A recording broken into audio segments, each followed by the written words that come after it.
अस्सलाम वालेकुम। कैसे हैं आप सब? उम्मीद है कि आप सब खैरियत से होंगे। अल्हम्दुलिल्लाह हम सब भी ठीक हैं।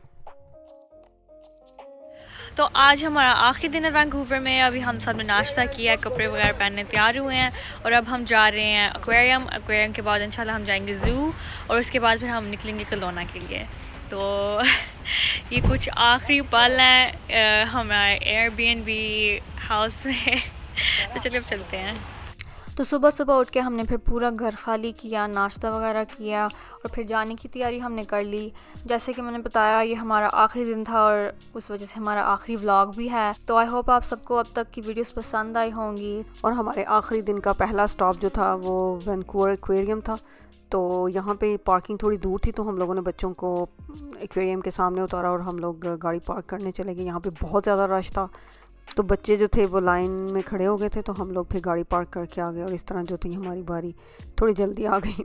तो सबसे पहले हम जब एंटर हुए तो एक्वेरियम में ट्रॉपिकल सी लाइफ थी। तो वहाँ पे बहुत ही डिफरेंट किस्म के एनिमल्स थे। ये आप देख सकते हैं, ये एक ईल है और फिर ये टर्टल था। कुछ बहुत ज़्यादा बड़े बड़े फ़िश थे, ये तो लाइक सर से भी बड़े थे। और फिर उनके पास जेली फ़िश की भी बहुत ज़्यादा कलेक्शन थी। इतने लाइक डिफरेंट साइजेस और डिफरेंट किस्म के बहुत ही प्यारे थे।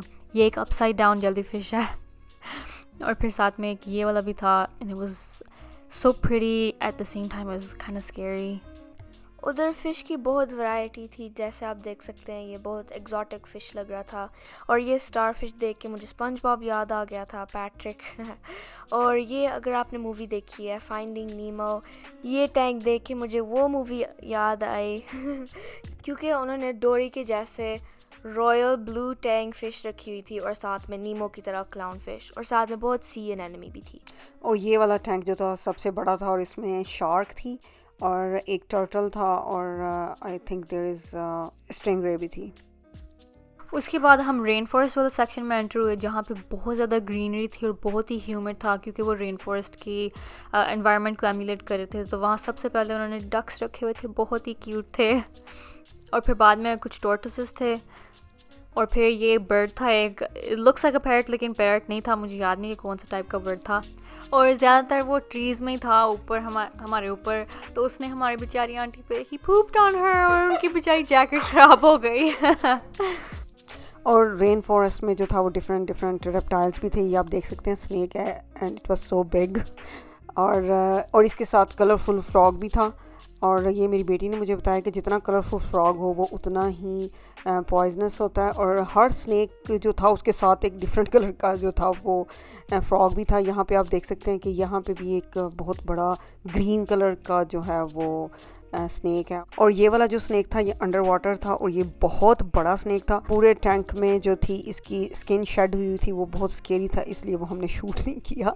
और आगे जो थे वो मंकीज़ भी थे, ये बहुत छोटे छोटे मंकीज़ थे लेकिन बड़े क्यूट लग रहे थे। फिर उन्होंने जो रेन फॉरेस्ट का एग्ज़िट था उसके आगे पीछे वॉल्स पे इंसेक्ट्स लगाए हुए थे बहुत डिफरेंट किस्म के।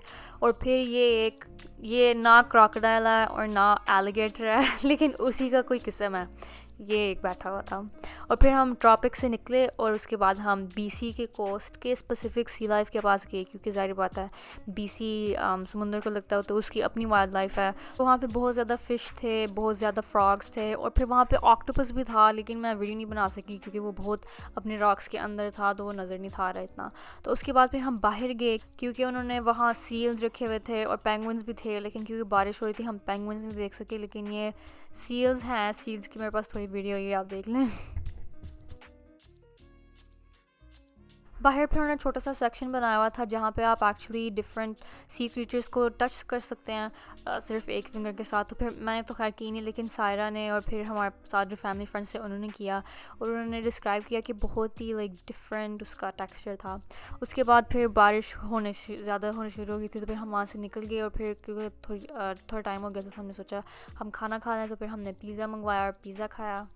उसके बाद फिर हम कलोना के लिए निकले और लंबी सी ड्राइव के बाद हम रात को अपने फाइनल होटल पे पहुंचे। ये हमारा कमरा था। हम क्योंकि बहुत लंबी ड्राइव की थी हमने तो बहुत ज़्यादा थक गए थे तो फिर हम सो गए। अस्सलाम वालेकुम। तो अब सब तैयार हो गए हैं, हम नाश्ता करने जा रहे हैं। आज हमारा बीसी में आखिरी दिन है, इंशाल्लाह रात तक हमने घर पहुंचना है। मुझे आज के प्लान का इतना अंदाज़ा नहीं है, तो अभी फिर देखते हैं क्या करते हैं, नाश्ता करते हैं, फिर देखते हैं क्या करते हैं। तो जब हम नीचे लॉबी में आए तो फिर हमने देखा कि जो सारा नाश्ते का अरेंजमेंट था उन्होंने बाहर किया हुआ था कोविड की वजह से। तो फिर हमने बाहर लॉन में बैठ के नाश्ता किया। तो ये जो था हमारे होटल का ऊपर से जहाँ पे हमारा कमरा था उसका व्यू था, और इसके बाहर जो था वो पूल भी था। हम में से किसी को स्विमिंग करनी नहीं थी इसलिए हम लोगों ने यूज़ नहीं किया, लेकिन यहाँ पे पूल की फैसिलिटी थी। और क्योंकि हमारे ट्रिप का आखिरी दिन था तो हमने सोचा आज कुछ थोड़ा फैंसी पहनते हैं। तो फिर मैंने और सायरा ने मैचिंग स्कर्ट्स पहने थे, और सायरा का एक्चुअली मेरी मामा ने सिलाई किया था। बहुत अच्छा लगा था माशाल्लाह। और वापसी का सफ़र शुरू करने से पहले वहाँ खिलौना में ही एक कैंगरू क्रीक था जहाँ पे हम जब आए थे तो जब भी गए थे, लेकिन रश की वजह से अंदर नहीं जा सके थे।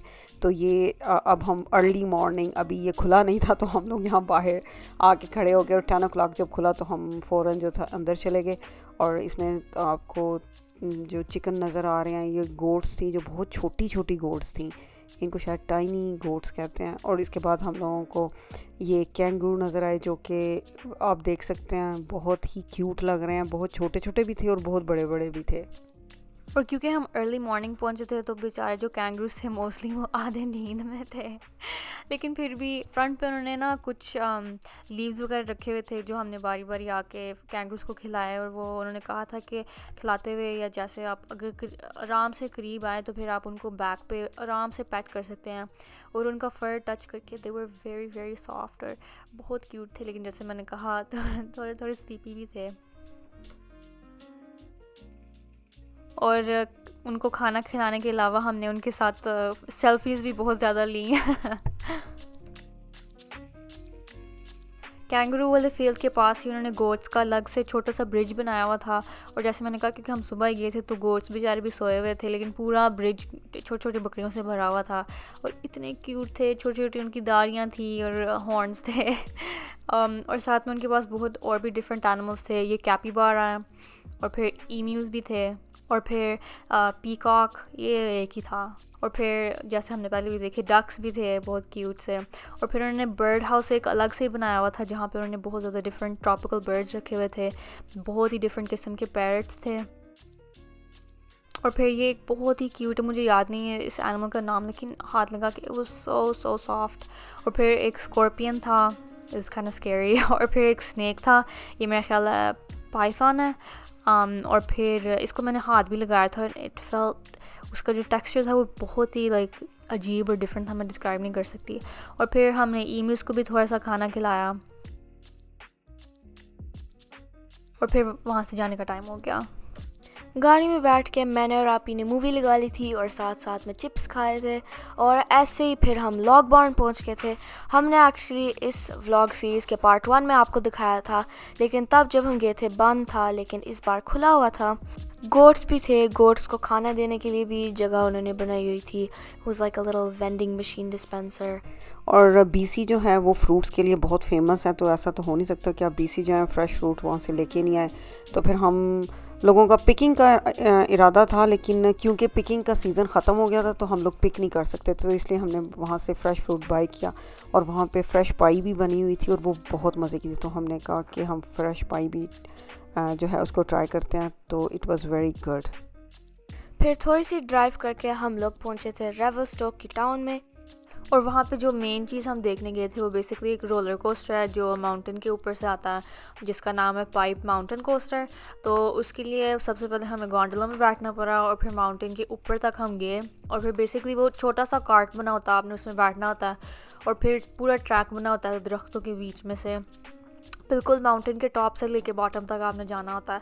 या से बिल्कुल बस बैठना होता है उसमें, और फिर साथ में लेवर होता है जिसके साथ आप स्पीड कंट्रोल करते हैं, और फिर 2 सीट बेल्टें होती हैं।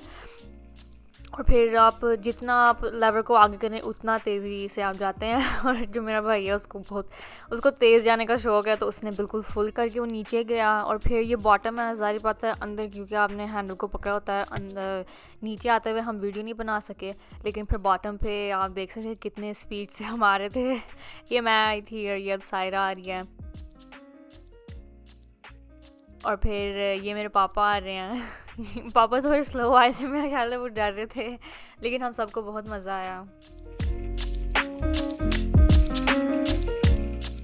फिर रोलर कोस्टर से फारिग होने के बाद हम लोगों ने अपना ट्रैवल दोबारा शुरू किया, लेकिन इस दफ़ा बारिश बहुत ज़्यादा हो रही थी और विजिबिलिटी बहुत कम थी। इसलिए हम लोग जो थे वो बड़े आराम से आ रहे थे। पूरे ऑलमोस्ट आई थिंक सारे रास्ते जो थी वो बारिश हो रही थी। घर आते आते हम लोगों को रात हो गई थी और अल्हम्दुलिल्लाह हम लोग सेफ़ एंड साउंड अपने घर पहुंच गए। And that concludes our trip. I really hope कि आप सब ने भी उतना एंजॉय किया जितना हमने किया। हमने कोशिश की कि हम वीडियो के ज़रिए आपको एंटरटेन कर सकें जितना हमने वहाँ जाके एंजॉय किया। और ऐसे ही फिर हमारी वीडियो ख़त्म होती है, फिर हम आपको मिलेंगे अपनी अगली वीडियो में। तब तक के लिए अल्लाह हाफ़िज़।